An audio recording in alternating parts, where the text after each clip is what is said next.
다툼을 막는 것이 운을 지키는 비결이다. 원한을 사지 마라. 원망을 들으면 저승에서도 너를 끌어내리려고 호시탐탐 노릴 거야. 여러분은 성공합니다. 여러분이 그걸 원했기 때문이죠. 안녕하세요. 하와이 대저택입니다. 네, 여러분. 길었던 명절과 연휴 어떻게 잘 보내셨는지 궁금합니다.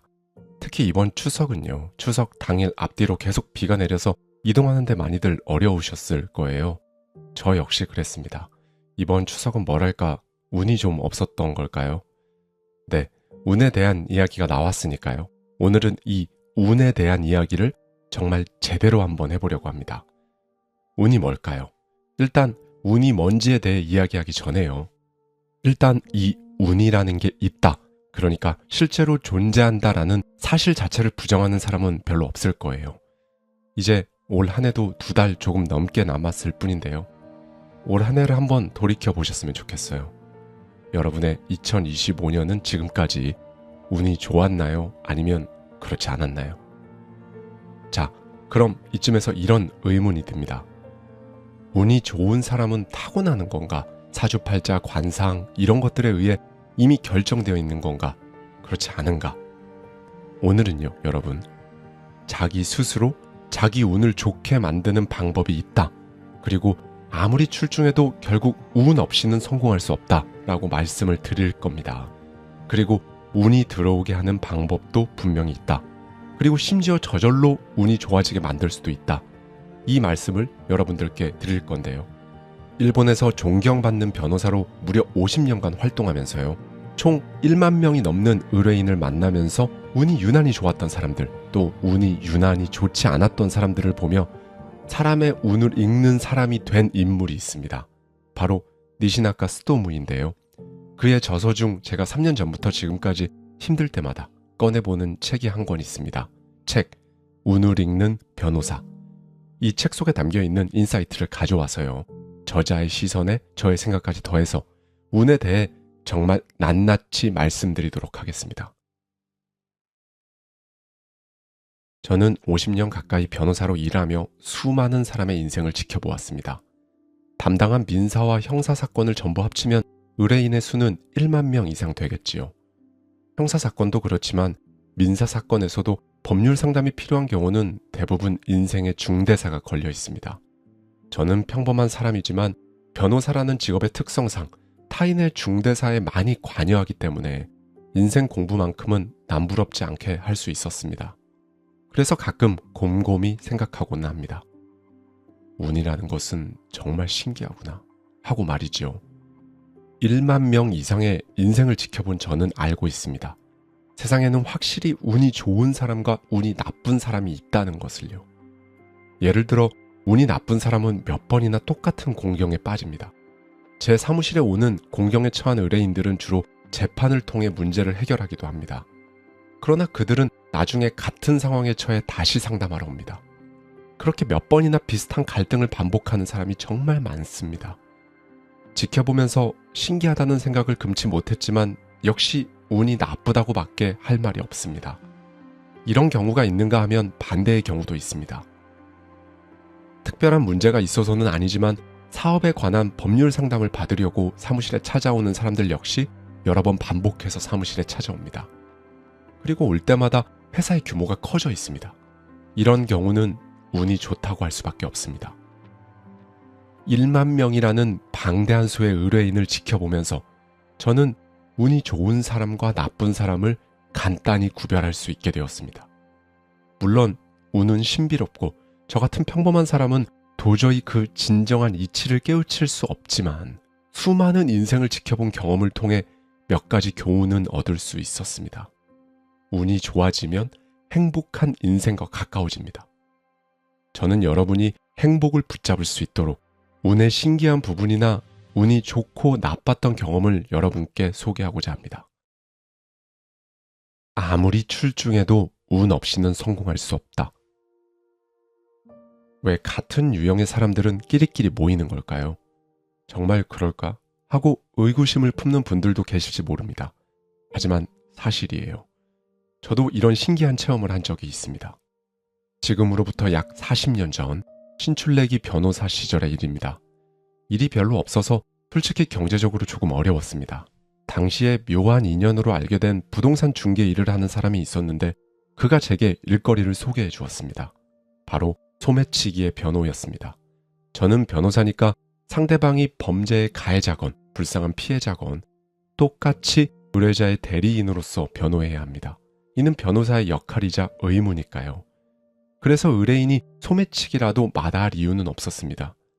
당시에는 오히려 일이 많지 않던 시절이라 기쁘게 의뢰를 받아들였습니다. 착수금을 받고 변호를 해서 집행유예를 선고받는데 성공해 보수도 받았습니다. 경제적으로 힘들었는데 겨우 한숨 돌릴 수 있었지요.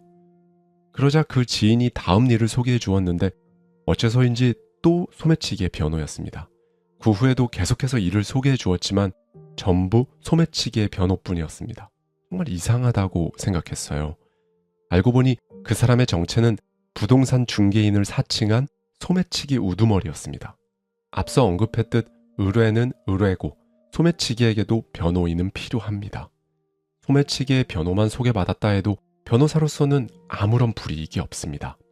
다만 이전까지는 제 주변 사람 중에 소매치기는 단 한 명도 없었는데 어느새 제 주위에 소매치기가 가득해졌으니 이 엄청난 변화에 제 자신도 놀라고 말았습니다. 심지어 점점 더 소매치기가 늘어나고 있었어요. 그도 그럴 것이 그 당시에 이미 10건 이상의 소매치기 사건을 변호하고 있었기에 어느새 제게는 소매치기 전문 변호사라는 평판이 생겼던 것입니다. 그 때문에 자칭 부동산 중개인이지만 실은 소매치기 두목이었던 그 남자가 아닌 전혀 모르는 사람들로부터도 소매치기 사건의 변호 의뢰가 들어오게 되었습니다. 우연히 소매치기 사건을 맡고 그들을 알게 된 후로 소매치기 지인들이 갑자기 늘어났던 것입니다. 소매치기를 알게 되었다고 해서 제가 소매치기가 되는 것도 아니고 그런 범죄자와 같은 마음을 먹는 것도 아닙니다. 어디까지나 변호사라는 직업적인 범위 안에서 알고 지내는 것입니다. 그러니 만약 이대로 소매치기 전문 변호사가 된다 해도 제가 불행한 인생을 보내리라고는 생각하지 않았습니다. 다만 당시에 저는 젊었고 무엇보다 소매치기라는 특정 사건의 전문가가 되고 싶은 생각은 없었습니다. 더 다양한 사건을 맡아서 공부하고 싶다는 마음이 강했기에 그 후로 소매치기 사건 의뢰는 거절했습니다. 이후 소매치기 사건은 한 건도 맡지 않았지만 그대로 계속했다면 지금쯤은 아마 전국에서 가장 소매치기 사건에 정통한 변호사가 되었을지도 모릅니다. 만약 그랬다면 그 계기가 단 한 사람을 알게 된 일 때문일 텐데 그런 생각을 하면 사람을 사귄다는 것은 참으로 신기한 일입니다. 끼리끼리 모인다. 이 말은 사실입니다. 부디 자신을 행복으로 이끌어줄 수 있는 사람과 만나야 한다는 가르침을 항상 유념하시기 바랍니다. 좋은 사람을 사귀는 것, 이는 행운을 부르는 비결 중 하나입니다. 변호사로서 수많은 사람을 지켜보며 좋은 사람 주변에는 좋은 사람뿐이고 나쁜 사람 주변에는 나쁜 사람뿐이라는 신기한 사실을 알게 되었습니다. 재판의 의뢰인과 상대방도 그렇지만 대부분 다툼거리를 만드는 사람 중에는 타인을 위기에 빠뜨리거나 상처 입히면서 자신의 이득을 추구하는 나쁜 사람이 꼭 있습니다. 그런 사람의 관계자를 조사해보면 역시 비슷한 유형의 나쁜 사람이 잇따라 등장합니다. 반대로 항상 주변을 신경 쓰며 당연하다는 듯 타인을 돕는 좋은 사람도 변호사를 찾아옵니다. 예를 들자면 사업 관련 법률 상담으로 찾아오는 이들인데 그들 주변에는 역시 비슷한 좋은 사람이 여럿 있습니다. 좋은 사람을 사귀면 자연스레 주변에 좋은 사람이 잔뜩 늘어납니다. 좋은 사람들 뿐이니 당연히 다툼이 적습니다. 게다가 곤란할 때는 주변에 도와주겠다는 사람들 뿐이지요. 그러니 항상 기분 좋게 지낼 수 있을 뿐 아니라 하는 일도 잘 풀립니다. 근심 없는 마음으로 일에 집중할 수 있고 필요한 도움까지 받으니 성공을 거둘 수밖에 없습니다. 즉, 좋은 사람과 어울리면 늘 행복한 인생을 살 수 있어요. 반대로 나쁜 사람과 어울리면 자연스럽게 주변에 나쁜 사람이 모이기 시작합니다. 그러면 항상 다툼이 끊이질 않고 곧잘 사기를 당하거나 상처를 입기도 합니다. 마음은 항상 경계심과 불안으로 가득하겠지요. 좋지 못한 기분으로 지내는 사이에 스트레스로 몸이 망가지고 결국 일도 제대로 할 수 없습니다. 변호사의 오랜 경험을 바탕으로 하는 조언입니다. 남을 속이거나 다치게 해서 한때 큰 돈을 번다 해도 언젠가는 역으로 사기를 당하거나 다쳐서 모든 걸 잃을 수 있습니다. 즉, 나쁜 사람과 어울리면 불행한 인생을 보내게 됩니다. 좋은 운을 부르고 싶다면 좋은 사람과 어울리세요. 환한 얼굴과 온화한 얼굴, 들어가는 문이 다르다. 운은 얼굴에 나타납니다. 신기하다고 생각할지도 모르지만 사실입니다. 저는 변호사이지 점술가가 아닙니다. 하지만 직업을 통해 수많은 의뢰인의 인생에 관여하는 사이에 운이 좋은 사람과 나쁜 사람이 정말 존재한다는 것을 경험을 통해 알게 되었습니다. 운은 과학적인 근거가 없고 법률과도 관계가 없지만 타인의 삶을 많이 지켜보는 사이에 저절로 알게 된 사실이 있습니다. 아, 운 좋은 사람은 이런 사람들이구나. 아, 이러니까 운이 자꾸 달아나는구나 하는 식으로 말입니다. 이런 제 경험으로 얼굴을 보면 운이 좋고 나쁨을 대체로 알 수 있다라는 결론을 얻게 되었습니다. 이를 깨닫게 된 계기는 제가 지금의 로펌이 아닌 개인 변호사 사무실을 운영하던 시절이었습니다. 당시 제 사무실은 법원 옆 빌딩에 있었습니다. 그 빌딩은 변호사들의 사무실이 대부분인 소위 법조 빌딩 같은 곳이었습니다. 저는 업무 중간에 창밖을 내다보곤 했습니다. 거리를 걷는 사람들 중에 몇몇이 빌딩 입구 속으로 사라졌습니다. 그런 모습을 바라보던 어느 날 정신을 차려보니 제가 이런 생각을 하고 있었습니다. 오, 또 한 명 걸어오네. 저 사람은 아니야. 이쪽으로 들어오지 않을 거야. 그것 봐. 역시 그냥 지나가잖아. 그 뒤는 저 여자는 들어올 것 같아.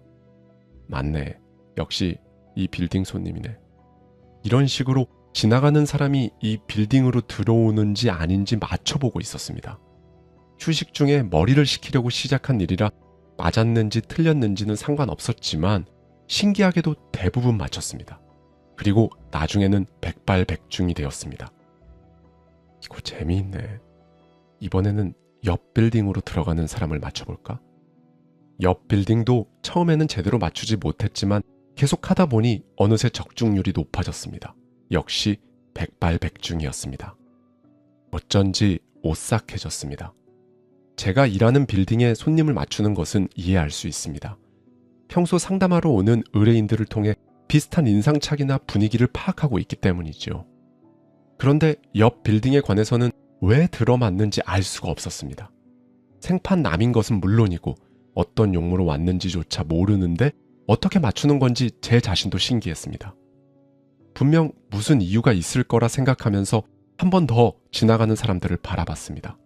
그러자 어떤 사실을 알게 되었습니다. 제 사무실에 있는 건물의 손님과 옆 건물의 손님은 표정이 명백하게 달랐습니다. 제가 일하는 건물의 손님은 대부분 어두운 얼굴을 한 사람이 많았고 험악한 표정으로 눈을 치켜뜨고 있었습니다. 저는 수긍했습니다. 제가 일하는 건물의 손님은 이혼 소송이나 사기 등 형사사건 등을 통해 싸우려는 사람들이라 자연히 그런 굳은 표정을 짓게 되었을 것입니다.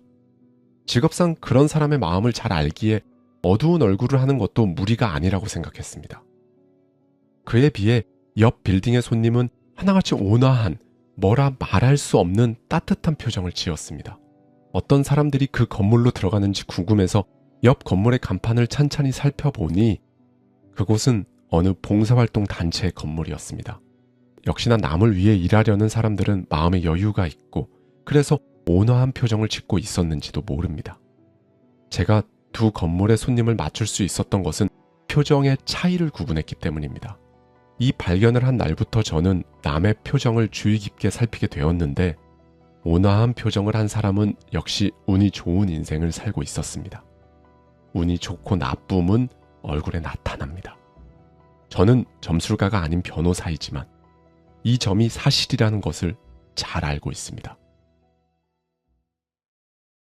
운이 들어오게 하는 방법은 분명히 있다. 변호사로 일하면서 1만 명이 넘는 사람들의 인생을 통해 절실히 깨달은 것은 다퉈서 좋은 일은 아무것도 없다는 것입니다. 왜냐하면 다툼은 운을 나쁘게 만들기 때문입니다. 예를 들어 소송에서 이겨서 큰 돈을 손에 넣었다고 해도 운이 나빠지면 아무 일도 되지 않습니다. 실제로 분쟁으로 손에 넣은 돈은 곧 잃게 됩니다. 변호사인 저는 그런 몰락을 지겹도록 봐왔습니다. 다툼을 막는 것이 운을 지키는 비결이다. 변호사인 제가 다투지 않는 편이 좋다라고 말하는 것은 다소 의외일지도 모릅니다. 이혼이든 부도처리든 유산 상속이든 간에 다툼이 일어나 재판을 하게 되면 변호사는 더 큰 보수를 받을 수 있으니까요. 그렇지 않을 경우 받을 수 있는 건 겨우 상담료 정도로 그다지 큰 이득이 되지 않습니다. 그래서 변호사는 의뢰자가 싸우도록 부추긴다고 생각하기 쉽지만 그건 사실과는 다릅니다. 왜냐하면 변호사들도 다툼은 피하는 편이 좋다고 배우기 때문입니다. 사법시험에 합격하면 반드시 사법연수원이라는 곳에서 실무를 공부하게 되어 있습니다. 그리고 이 사법연수원의 교관으로부터 분쟁 처리의 우선순위는 아래와 같다고 배웁니다. 첫째, 대화로 해결하자. 둘째, 재판을 해도 화해로 해결하자. 즉, 가장 좋은 방법은 재판을 피하는 것이라고 배웁니다. 저는 종종 재판은 의뢰자에게 있어서 가장 불리한 결말이라고 말하곤 합니다. 재판이 불리한 결말인 까닭은 이기든 지든 원한이 남기 때문입니다. 원한을 사지 마라. 원망을 들으면 저승에서도 너를 끌어내리려고 호시탐탐 노릴 거야. 옛날에 부모님으로부터 배운 소중한 가르침입니다. 신기하게도 재판에서 이긴 후에 불행해지는 사람이 드물지 않습니다. 승소한 후에 회사가 파산하거나 부도어음을 받거나 경영자가 교통사고를 당하는 등의 예를 수없이 보아왔습니다. 분명 원한을 샀기 때문에 운이 달아난 것이겠지요. 다툼은 원한을 남기고 운을 달아나게 합니다. 부디 이 사실을 잊지 마세요. 타인의 잘못을 너무 몰아붙이면 악운을 부르게 된다. 도덕적 과실이라는 것은 아무리 노력해도 벗어나기 어려운 것 같습니다. 게다가 그 과실은 때로는 정말 무서운 결과를 초래하기도 합니다. 그 사실을 제대로 바라보고 속죄하지 않으면 행운은 결코 손에 쥘 수 없습니다. 무서운 죄를 범하면 범할수록 속죄도 어려워진다는 사실을 저처럼 잘 아는 사람은 없을 것입니다. 왜냐하면 저는 사람을 셋이나 죽였기 때문입니다. 물론 법으로 판가름할 수 있는 종류의 살인은 아니지만 제가 한 일 때문에 사람 셋이 죽은 것은 사실입니다. 그 중에서도 첫 번째 희생자는 저의 기억에 지금까지도 오래도록 남아 있습니다. 제가 막 변호사가 되었을 때쯤입니다. 어떤 사람으로부터 채권 추심을 의뢰받았습니다. 저는 대리인으로서 채무자를 찾아가서 약속한 기한은 이미 지났으니 바로 채권을 지급해 주셔야 합니다. 라고 독촉했습니다. 그 사람은 상당히 절박한 듯 지금은 어떻게 할 수가 없어요. 제발 조금만 더 기다려 주시지 않겠습니까? 하고 제게 간절하게 부탁하며 유예를 청했습니다. 저는 의뢰자에게 그러한 사정을 이야기했지만 그는 너무나 완고한 사람이라 유예해 줄 수 없다는 입장을 고수했습니다. 변호사는 의뢰자의 대리인입니다. 어쩔 수 없이 의뢰자와 마찬가지로 채무자에게 엄격한 태도를 고수했습니다. 전화나 서면으로 상대의 약속 위반을 질책하며 빨리 채무를 변제하라고 반복해서 재촉했습니다. 그러는 와중에 마지막 전화 연락으로부터 일주일 후 채무자는 극단적인 선택을 했습니다. 유서에는 니시나카 변호사에게 유예를 청했지만 들어주지 않았다라고 쓰여 있었습니다. 변호사는 의뢰자의 대리인입니다.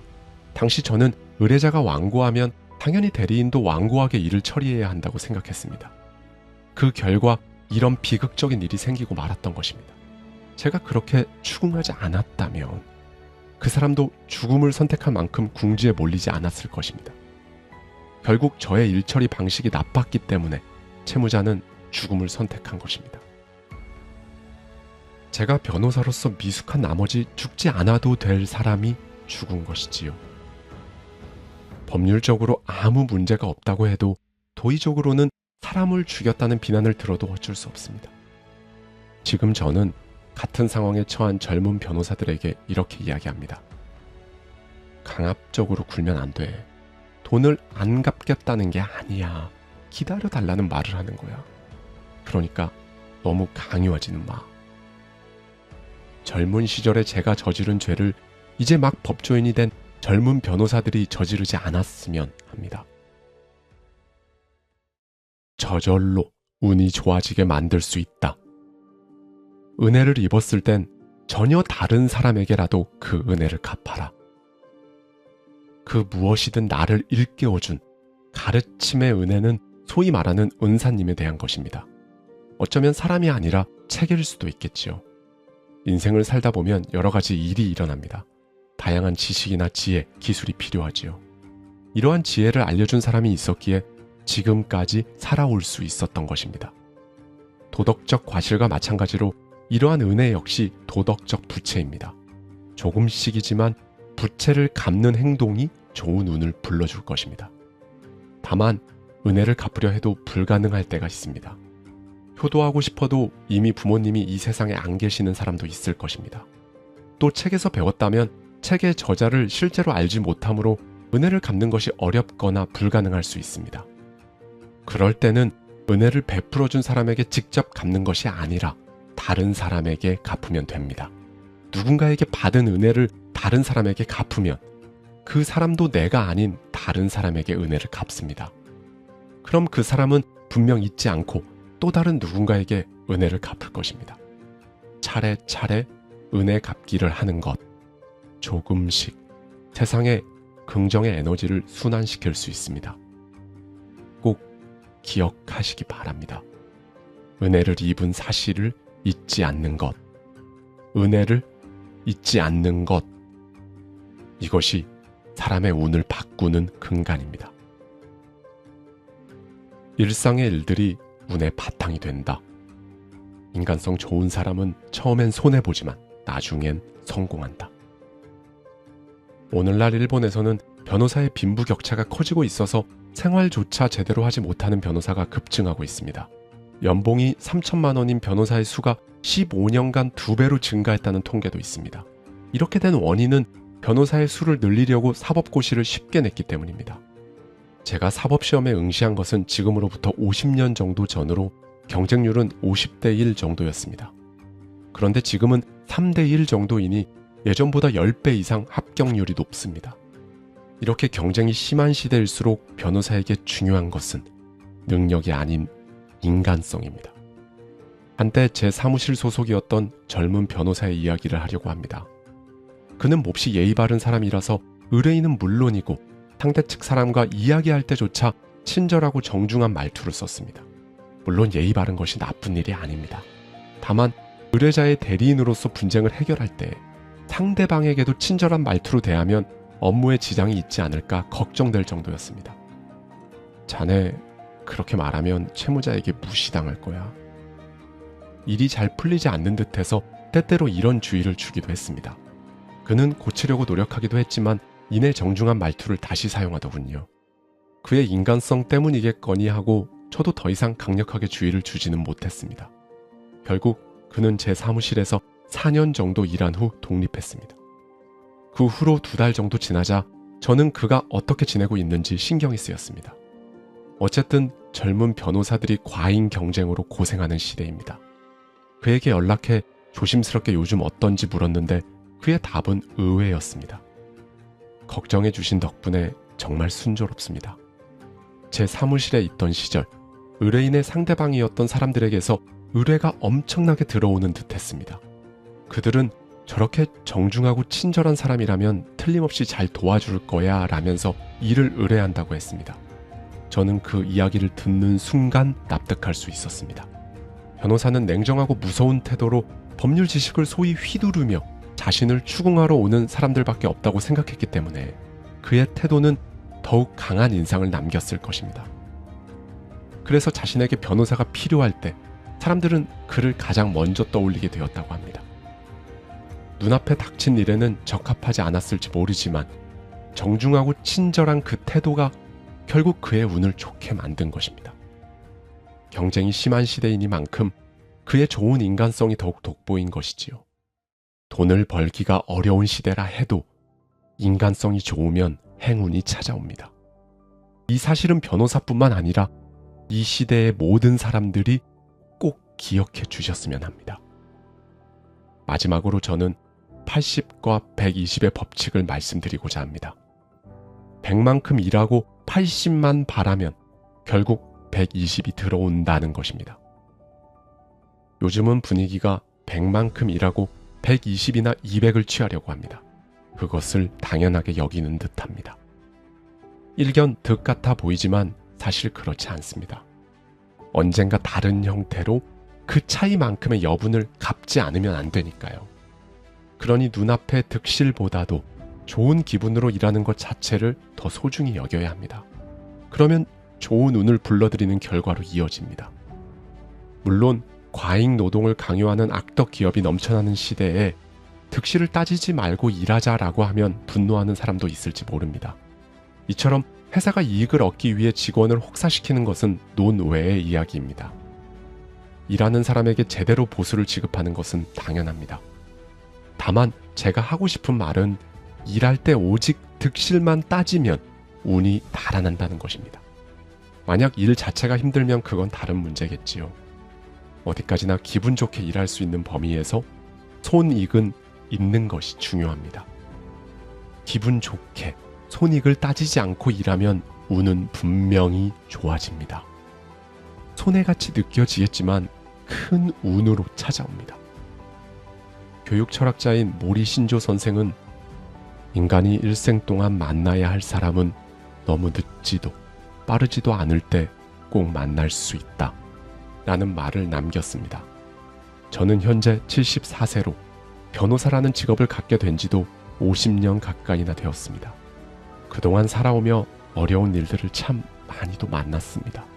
그런데 놀랍게도 저도 모르는 사이에 난데없이 조력자가 나타나서 저를 구해주곤 했습니다. 과거를 되돌아보면 세상에서 가장 운 좋은 사람은 바로 저라는 생각이 듭니다.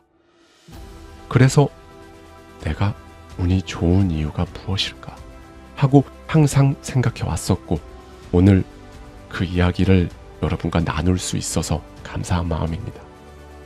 오늘 저의 이 메시지가 여러분의 삶에 조금이나마 도움이 된다면 그만큼 기쁜 일은 없을 것입니다. 진심으로 당신의 인생이 행복하기를 바랍니다. 감사합니다. 지금까지 하와이 대저택이었습니다.